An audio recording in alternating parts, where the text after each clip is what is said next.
Who was I going to see? At what age do you get your first boyfriend? I'm not telling you that. Flying planes, you know, being at Wege at the time. Do you have any guy at a disco or Kwaboche or Gasco trying to toast you or date you? You had a guy back then? Or they didn't dare? Well, maybe that was it. I don't know. You know. So all throughout your 3 years, you didn't have a guy walk up to you and say, "Oh, Zanetor, you're beautiful, you're nice, I want to go out with you"?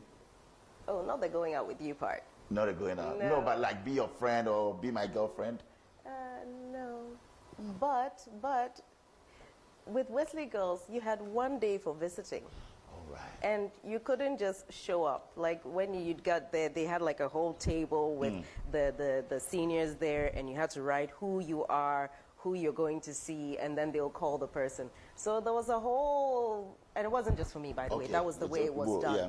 Yeah, so well, maybe that's just me being naive, but there was a limit to how much interaction you could have. But you fancied a boy maybe in a disco or Gasco. That's one particular guy. I hardly went out. Like, who was I going to see? At what age do you get your first boyfriend? I'm not telling you that. Permit me, but can I ask you this? That, you know, there was this guy, cute guy who was in the news somewhere and all of that. With all this haircuts business. You heard that? Oh, there's a lot of controversy around that. A lot of Did you date him?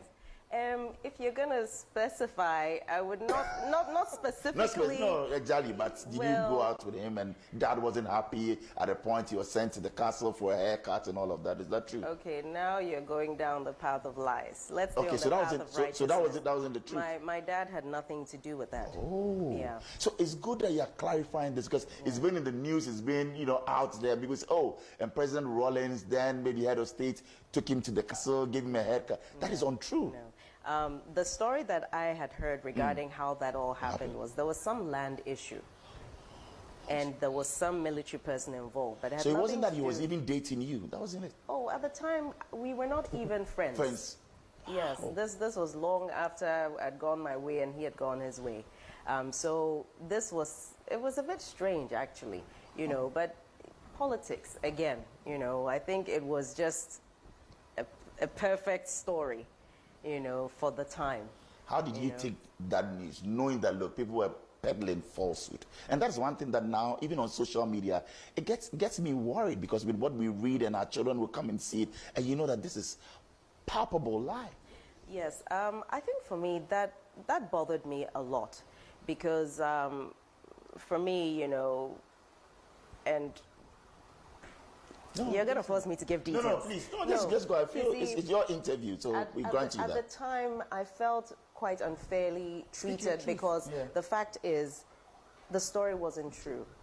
And no room was being made for the true version of the story to be told because nobody really wanted to hear it at the time. And, I mean, I was young at the time, doing my little crochet thing on the side, and this was it was a bit devastating actually for me. Wow. It was because psychologically it got to you. Yeah, because this was something that when something is true, there's a different way you manage it. But when it's not true and it's blown out of proportion and you're caught in the middle of something that you are the scapegoat, but it's not really about you, and that's kind of how that unfolded.